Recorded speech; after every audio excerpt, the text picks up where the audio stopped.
વડોદરા મહાનગરપાલિકા ગુજરાત રાજ્યના ચોથા નાણાપંચ સમક્ષ વડોદરાના સર્કિટ હાઉસ ખાતે સમીક્ષા બેઠકમાં વડોદરા મહાનગરપાલિકાની નાણાકીય માહિતી તથા પ્રશ્નો લગતનું પ્રેઝન્ટેશન રજૂ કરવામાં આવ્યું, જેમાં મેયર સહિત પદાધિકારીઓ ઉપસ્થિત રહ્યા હતા।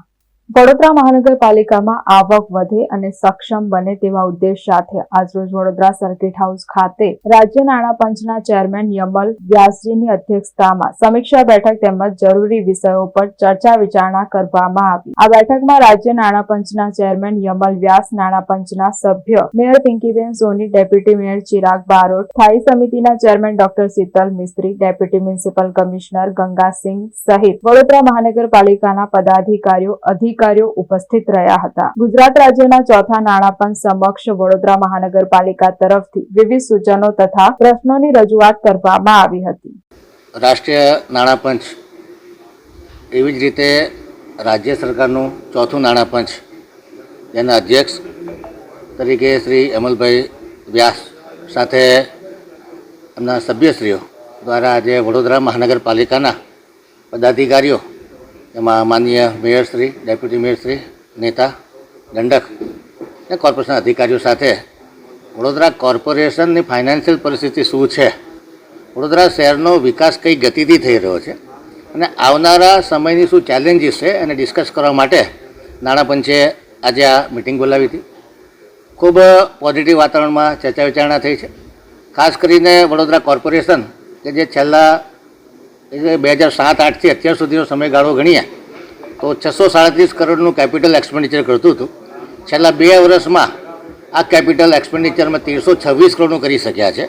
ખાસ કરીને ગયા વર્ષની વાત કરીએ તો લગભગ 1550 કરોડનું કેપિટલ એક્સપેન્ડિચર એટલે કે ખર્ચ કર્યો છે।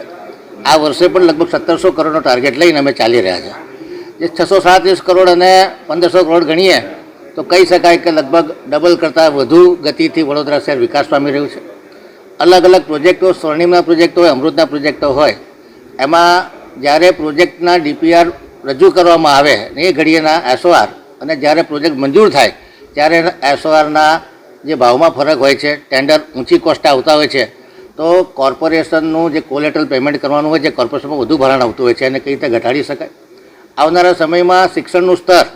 કે જે રાજ્ય સરકારની જવાબદારી છે, જે કોર્પોરેશન પોતે પણ વહન કરી રહી છે, અગ્નિશમન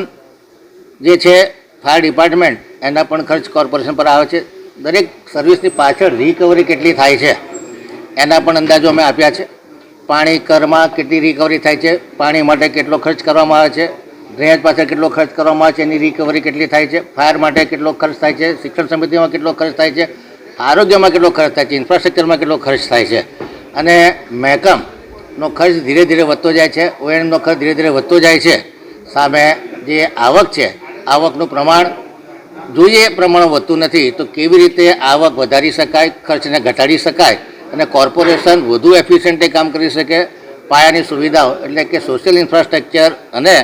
ઇન્ફ્રાસ્ટ્રક્ચરના કામો વડોદરા શહેરનો સર્વાંગી વિકાસ થાય એ દિશામાં જે ભવિષ્યમાં આયોજનો કરવાના છે। 2047માં જ્યારે વિકસિત વડોદરા બનાવવાનું હોય ત્યારે મહેકમના ખર્ચની ચિંતા, 8મા પગાર પંચના ખર્ચની ચિંતા, ફાયર ડિપાર્ટમેન્ટ, હેલ્થ, આરોગ્ય અને ઇન્ફ્રાસ્ટ્રક્ચર તમામની ચિંતા કરી અને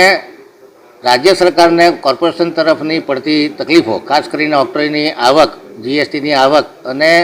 જે અમારું પાનમ યોજનાનું બિલ છે એ કઈ રીતે માફ થઈ શકે, આ બધા અલગ અલગ વિવિધ મુદ્દાઓ કે જેવા કે ફાઇન ટ્યુનિંગ માટે જે જરૂરી છે કે રાજ્ય સરકાર અને કોર્પોરેશન એટલે કહી શકાય કે Vadodara urban local body 3rd tier તરીકે ગુજરાતના ગ્રોથ હબ તરીકે કેવી રીતે કાર્ય કરી શકે એમાં જે ફાઇન ટ્યુનિંગ કરવાનું છે ફાઇનાન્શિયલી અને પોલિટિકલી।